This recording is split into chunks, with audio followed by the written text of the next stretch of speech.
Assalamualaikum warahmatullahi wabarakatuh.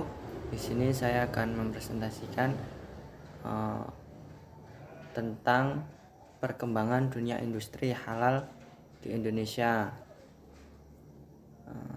Nama saya Muhammad Saifuddin, NIM 19423052. Kemudian industri halal. Sebelum ke pokok pembahasan, kita harus mengetahui apa itu industri halal. Industri halal memiliki cakupan yang luas, seperti halal lifestyle, makanan halal, dan lain-lain. Indonesia merupakan negara dengan penduduk beragama Islam terbesar di dunia. Tetapi, mengapa perkembangan industri halal masih tertinggal dengan negara lainnya? Maka dari itu, artikel ini bertujuan untuk merangkum alasan-alasan yang tepat mengapa itu bisa terjadi. Kemudian yang pertama atau isi pembahasan mengenai perkembangan industri halal sebelum pandemi COVID-19. Negara Indonesia merupakan negara dengan jumlah muslim terbesar di dunia. Maka dari itu, perkembangan dunia industri halal di Indonesia sangatlah berpotensi untuk maju karena mayoritas masyarakat di Indonesia beragama Islam. Namun, dengan banyaknya umat muslim tersebut, Indonesia belum bisa menjadi produsen industri halal, melainkan menjadi konsumen yang sangat berkontribusi bagi industri halal di dunia. Yang selanjutnya yaitu pemerintah pun ikut andil dalam hal ini. Industri halal berkembang dalam 3 dimensi, dan bank syariah dapat memainkan peran untuk memaksimalkan ketiga dimensi tersebut. Yang pertama yaitu pelaku UMKM seharusnya diberikan kesempatan yang lebih besar untuk membangun dan mengembangkan produk-produk halal. Jadi bank syariah menjadi penyuplai untuk UMKM agar membentuk atau membuat suatu produk yang halal. Yang kedua yaitu industri halal harus dipromosikan. Dan yang ketiga, gaya hidup halal harus lebih dikembangkan. Karena kita merupakan negara dengan mayoritas umat muslim, tentunya berpotensi untuk menjadi negara yang penyuplai makanan halal atau industri halal ke seluruh dunia. Yang selanjutnya, peran perbankan syariah dalam pengembangan industri makanan halal perlu lebih dimaksimalkan. Bagaimana caranya? Yang pertama yaitu pengendalian halal untuk memastikan proses produksi berjalan sesuai dengan standar jaminan halal. Yang kedua, halal verification, yaitu peran bank syariah untuk mempromosikan gaya hidup halal, melakukan edukasi terhadap konsumen tentang pentingnya mengkonsumsi produk halal. Dalam Islam kita juga diajarkan bahwa kita harus memakan atau memilih makanan yang halal, karena makanan yang halal tentunya akan menjaga tubuh kita dari berbagai penyakit termasuk pandemi COVID-19 ini. Kemudian yang ketiga yaitu halal logistik, untuk memastikan produk halal tidak terkontaminasi produk non halal, baik itu saat proses ataupun saat distribusinya. Yang selanjutnya, nah ini adalah salah satu contoh gambaran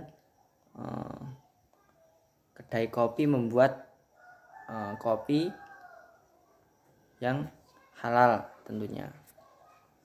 Kemudian macam-macam industri halal.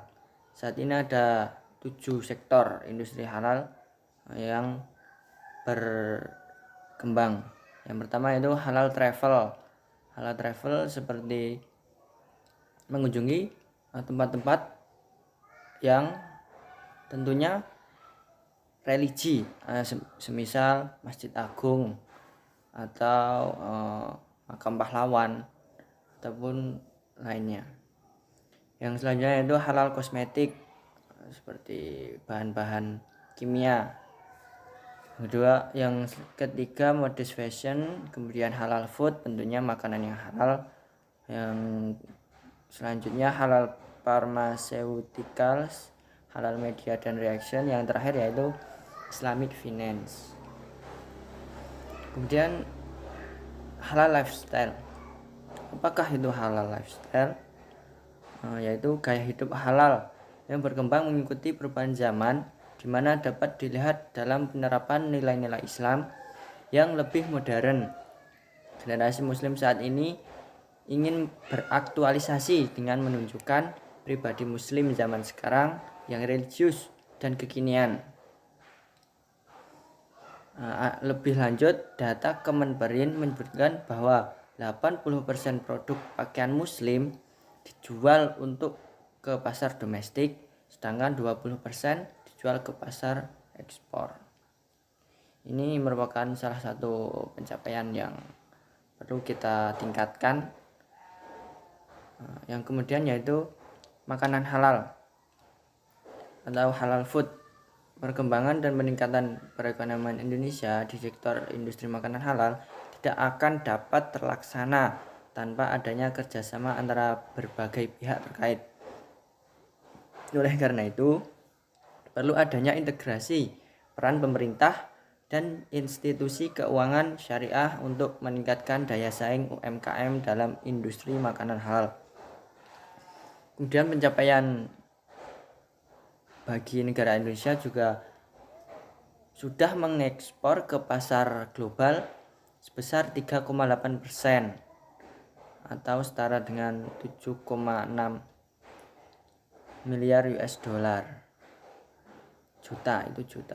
Kemudian produk halal, ekspor produk halal dari Indonesia ke negara-negara OKI sebesar 10,7%, yaitu urutan ketiga dari seluruh negara yang mengekspor ke negara-negara OKI. Selanjutnya itu halal travel. Sektor pariwisata memainkan peranan penting dalam ekonomi karena dianggap sebagai salah satu kontributor pertumbuhan lapangan kerja dan pertumbuhan ekonomi di negara manapun, sehingga pariwisata dapat juga dipandang sebagai salah satu sumber paling penting bagi produk domestik bruto atau PDB. Adanya peningkatan wisatawan Muslim merupakan peluang dan tantangan untuk meningkatkan sektor pariwisata. Di Indonesia sendiri ada banyak tempat pariwisata yang banyak dikunjungi oleh warga-warga asing. Yang selanjutnya yaitu perkembangan industri halal setelah pandemi COVID-19. Ada banyak dampak yang terjadi setelah pandemi ini. Penjualan produk halal, termasuk makanan halal, juga menurun drastis karena sejumlah mal atau pasar retail mengalami penurunan omset, bahkan mencapai 80% dari sebelum pandemi COVID berlangsung. Kemudian pengunjung berkurang hingga 50%, wahana rekreasi, industri event, juga biro perjalanan turun drastis hingga mencapai 90%. Industri fashion pun mendapatkan dampak dari pandemi COVID-19.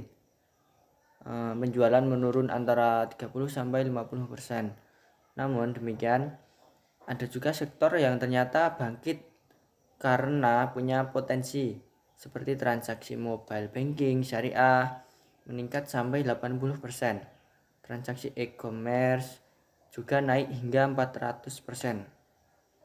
Harga saham emiten farmasi meningkat tajam dalam sebulan terakhir.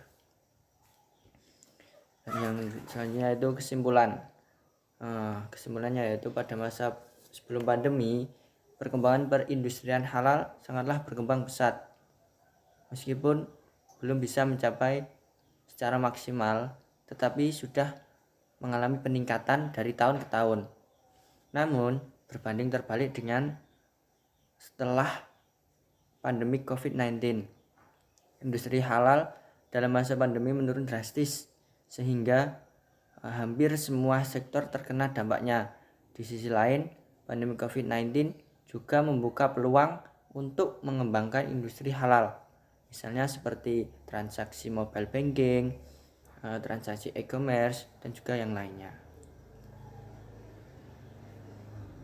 Dan sudah, mungkin hanya itu yang dapat saya sampaikan.